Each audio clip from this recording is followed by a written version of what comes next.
and welcome back to our fourth workout for the month of February for our activities of daily living, or the intermediate level of workouts. All right, so a couple things to go over. Just as a reminder, if you haven't done your mobilities, go over to the other menu, do the mobilities, and come back and join in the workout. Second thing, the rep scheme for this workout is 8, 10, and 12, okay? And then the equipment that you need today, we need a couple of dumbbells, something to kneel down on. I have my 2-inch AirX pad, but you can use a blanket or a mat or whatever is comfortable. Just roll it up under those knees. We're gonna need a kettlebell, okay, because we have a little hinge and squat complex to do with that.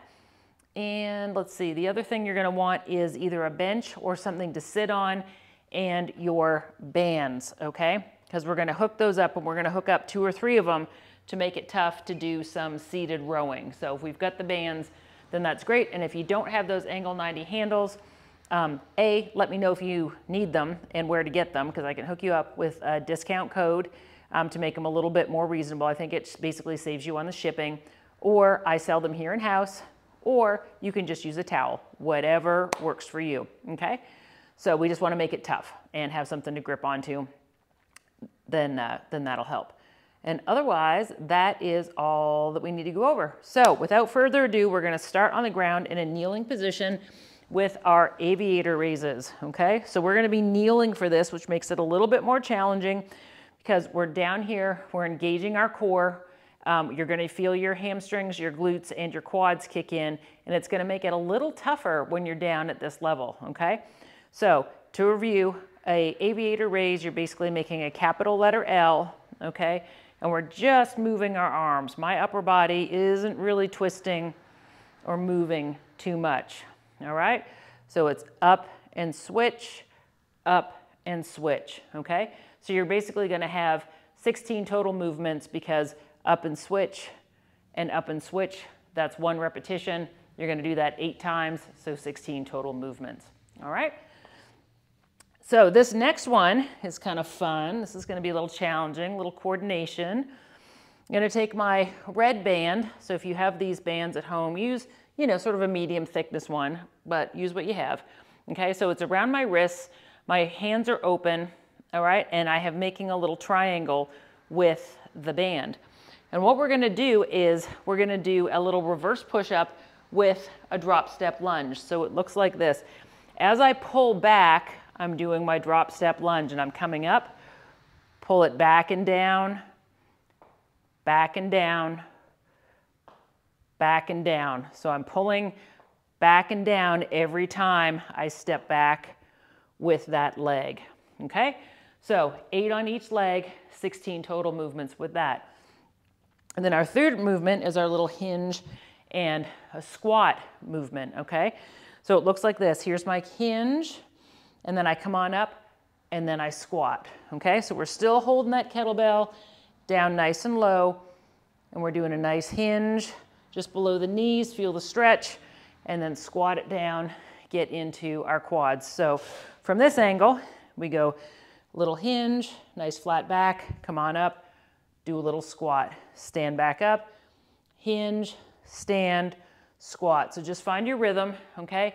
And we have 8 of that movement pattern. So a hinge and a squat is 1. Repeat that for 8 times.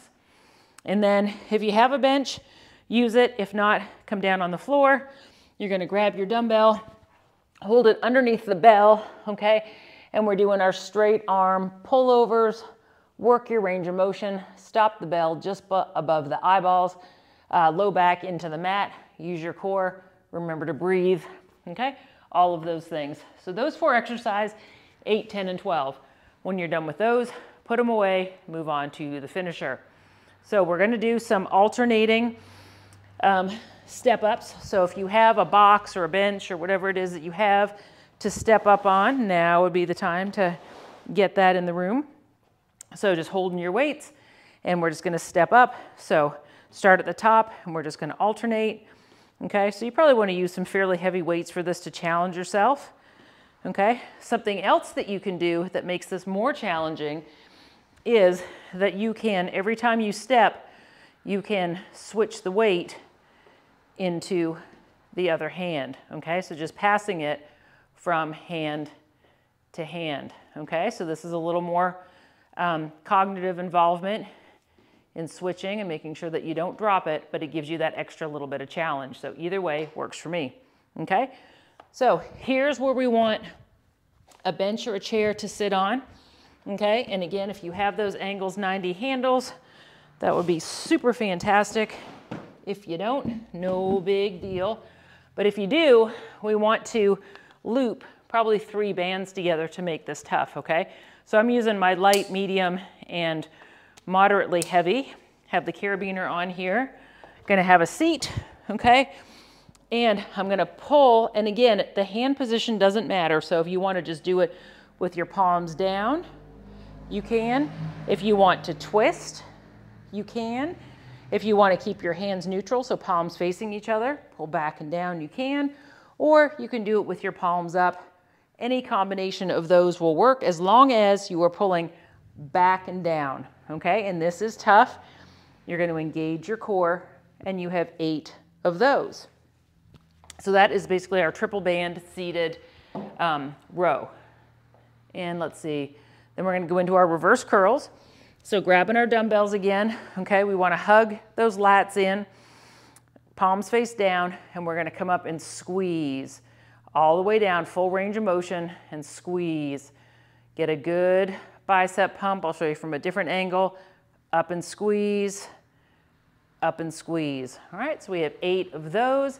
And then we finish with just using 1 dumbbell overhead, okay, doing a nice tricep extension. So we're holding it right underneath the bell in a diamond grip.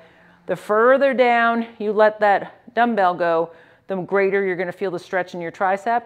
And then we're pushing straight up overhead. So just be careful that you're not clocking yourself in the head with the weight.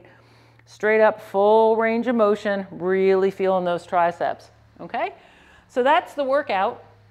And then the cool down hasn't changed, so it's still the 1 to 10 breathing. So as a refresher, inhale for 1, exhale for 1, in for 2, out for 2, so on and so forth until you get to 10. So I hope you guys enjoyed today's workout, and I look forward to seeing you back here again soon. Bye for now, and thanks for joining.